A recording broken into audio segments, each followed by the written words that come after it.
Good afternoon, and welcome to the first edition of Real Talk. I'm your host, LaVette Robinson.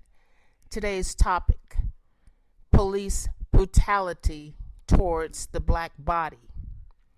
I want to start off by sending my condolences to the Nichols family. They are burying their son today. And this is just one more incident where we meaning black folks in America, have been proven to not be equal citizens.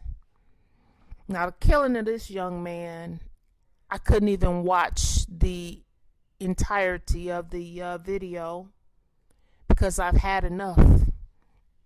I've seen enough. And like I said, my heart goes out to his family. My heart goes out to the Memphis community.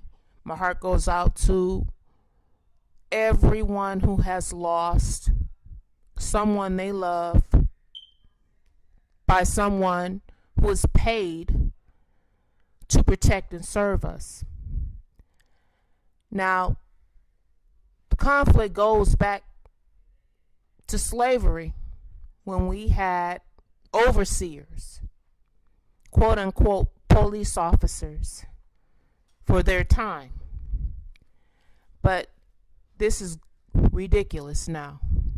This is preposterous.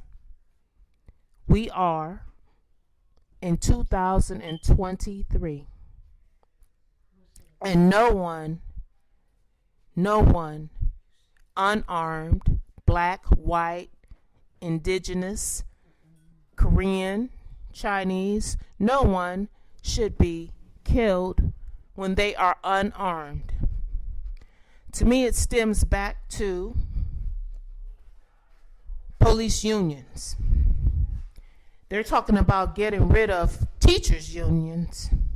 It should really be the police unions that get investigated.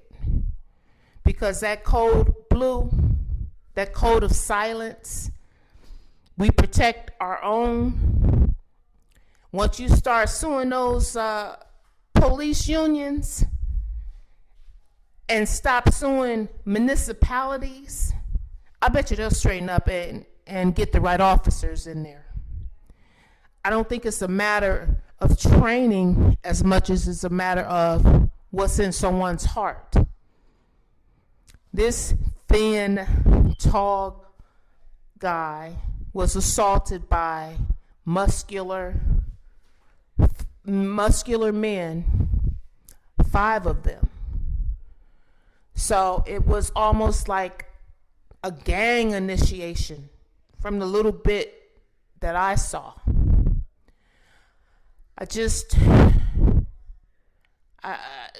I'm not even over Takeoff's death, but to see this over and over and over and over and over and over and over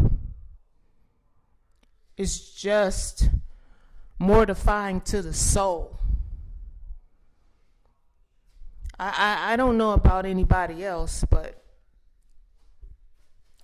I almost can't take too much more of this. You know, I don't know what it's going to take for us, meaning black folks, to be considered 5/5 of a person. Because I don't care what education level you have attained or what you've done with your life. Yeah, maybe the Jay-Z's and other athletes, and they could probably get out of police brutality themselves. But what about their brother? What about their cousin? You know, what about the kinfolk that, you know, is in the tree? So it impacts us all. You know, no disrespect to our white brothers and sisters, you know, but But this is something that you really can't relate to unless you know personally someone who's been essentially executed by law enforcement. Now, we pay taxes. Our taxes are stifled down to law enforcement. We should not be paying to be executed. We should not be paying to be harassed. We should not be paying to be mistreated. We should not be paying to get spoken to any kind of way. You know, it's just, it appears it's like I want to return to a time where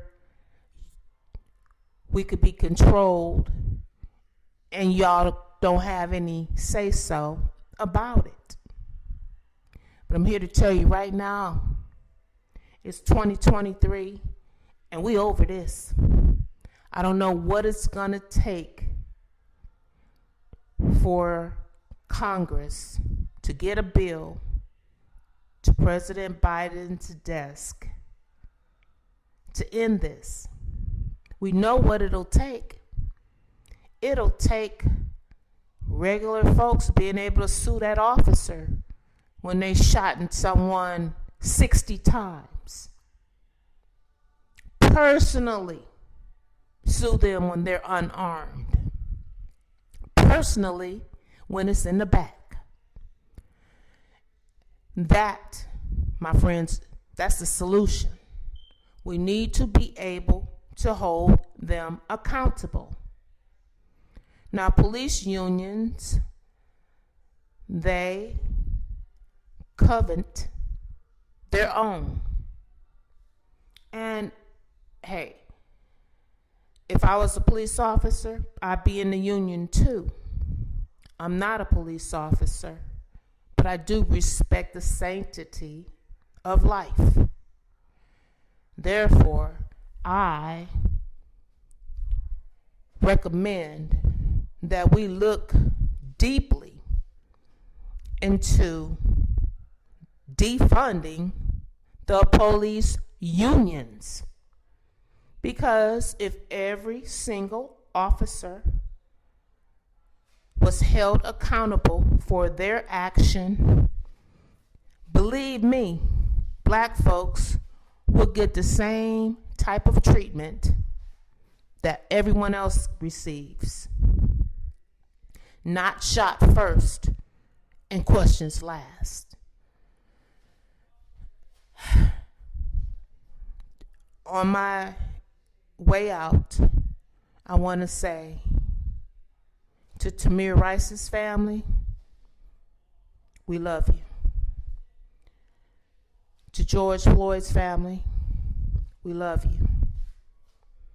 To all the other ones whose names escape me right now, we love and respect. But the first person that got me seriously aware of how disproportionate the system is was Trayvon, who would be a grown man right now, probably with a family of his own. To Sabrina and your ex-husband, whose name escapes me right now, may peace and God be with you for all of the rest of your days. All right, signing off.